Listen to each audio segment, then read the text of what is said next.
आज Doubtnut app download करें। Doubtnut पर अपने सभी गणित, रसायन विज्ञान, भौतिक विज्ञान और जीव विज्ञान के डाउट्स का करो सफाया। बस प्रश्न की फोटो खींचो, एक ही प्रश्न को क्रॉप करो और तुरंत वीडियो सोल्यूशन पाओ। अभी डाउनलोड करें।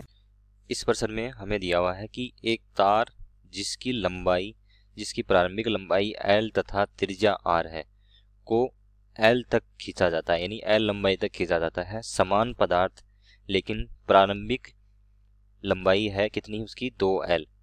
त्रिज्या 2R वाले अन्य तार को 2L लंबाई तक क्या है, खींचा जाता है। ठीक है। प्रथम तथा द्वितीय तार की प्रति एकांक आयतन में संग्रहित ऊर्जा का अनुपात क्या होगा, वो यहाँ पे हमें बताना है।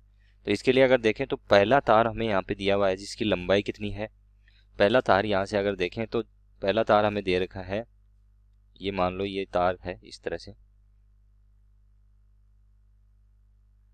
ठीक है, जिसकी लंबाई हमें क्या दे रखी है, L लंबाई दे रखी है। ठीक है। और इसकी त्रिज्या हमें यहाँ पे दी हुई है, कितनी त्रिज्या दे रखी है R।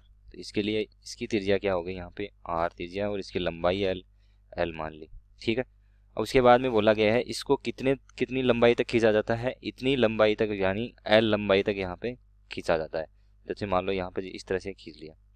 अब उसके बाद में क्या है, देखो दूसरा तार है हमारे पास जो क्या है, समान पदार्थ का बना हुआ। इसका मतलब यहाँ पे अगर समान पदार्थ के हैं तो इनकी प्रकृति पे कोई प्रभाव नहीं पड़ेगा। इसका मतलब देखें तो यहाँ पे क्या होगा, इसका यंग प्रत्यास्थता गुणांक होगा, वो क्या रहेगा, नियत रहेगा।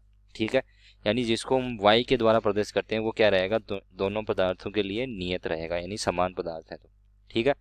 अब उसके बाद में दूसरा बोला गया है, दूसरा इस तरह का ही है, इस तरह से मान लो तार है और जिसकी लंबाई क्या है, 2L लंबाई। ठीक है। उसकी लंबाई क्या है, 2L लंबाई है और उसकी त्रिज्या हमें क्या दे रखी है, 2R त्रिज्या दे रखी है। ठीक है, 2R त्रिज्या। अब इसको जो लंबाई यहाँ से खींची जाती है वो कितनी है, 2L खींच दिया जाता है। ठीक है। तो बोला गया है इसकी जो एकांक आयतन की जो ऊर्जा होगी वो क्या होगी, उसके लिए हमें बताना है। तो इसके लिए अगर देखें तो इसकी एकांक आयतन की ऊर्जा का अगर हम यहाँ पे सूत्र निकालते हैं उसको हम प्रदर्शित करते हैं म्यू के द्वारा, जो कि क्या होती है 1/2 गुणा गामा गुणा क्या होता है, विकृति की घात 2, इस तरह से। ठीक है। अब यहाँ पे मैं देखो गामा क्या है, दोनों के लिए समान है। अब हमें यहाँ पे क्या निकालनी है, इसकी विकृति निकालनी है।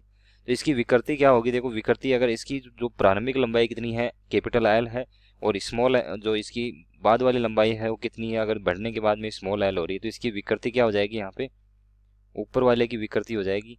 विकृति अगर इसको 1 नाम दे दूं तो यहाँ पे क्या आ जाएगा, ये L/L आ जाएगा। ठीक है। और दूसरे की अगर बात करते हैं तो देखो दूसरे के लिए क्या है, इसके लिए अगर विकृति अगर निकालूंगा तो क्या आ जाएगी, विकृति जो कि क्या है 2 के लिए वो हो जाएगी हमारी 2L/ क्या हो जाएगा, कैपिटल 2L/ क्या हो जाएगा, 2L हो जाएगा। तो 2 से 2 क्या हो गया, हमारा कैंसिल हो गया। और दोनों के लिए देखो विकृति का मान क्या आ रहा है, समान आ रहा है। तो इसका मतलब यहाँ पे अगर देखें तो यंग प्रत्यास्थता गुणांक दोनों के लिए नियत है। ठीक है। और विकृति का मान क्या है, वो भी दोनों के लिए क्या है, नियत है।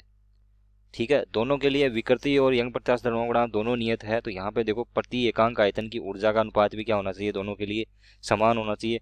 अगर दोनों के लिए ये समान होगा तो यहाँ पे जो अनुपात होगा वो क्या आएगा, देखो वो आ जाएगा 1:1।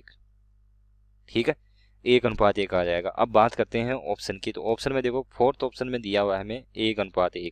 तो यहाँ से देखो ऑप्शन हमारा हो जाएगा इसके लिए फोर्थ ऑप्शन। ठीक है। कक्षा 6 से 12वीं से लेकर नीट, IIT, JEE वो एडवांस के लेवल तक 1 करोड़ से ज्यादा छात्रों का भरोसा। आज ही डाउनलोड करें डाउटनेट ऐप या व्हाट्सएप करें अपने सारे डाउट्स 8400 400 400 पर।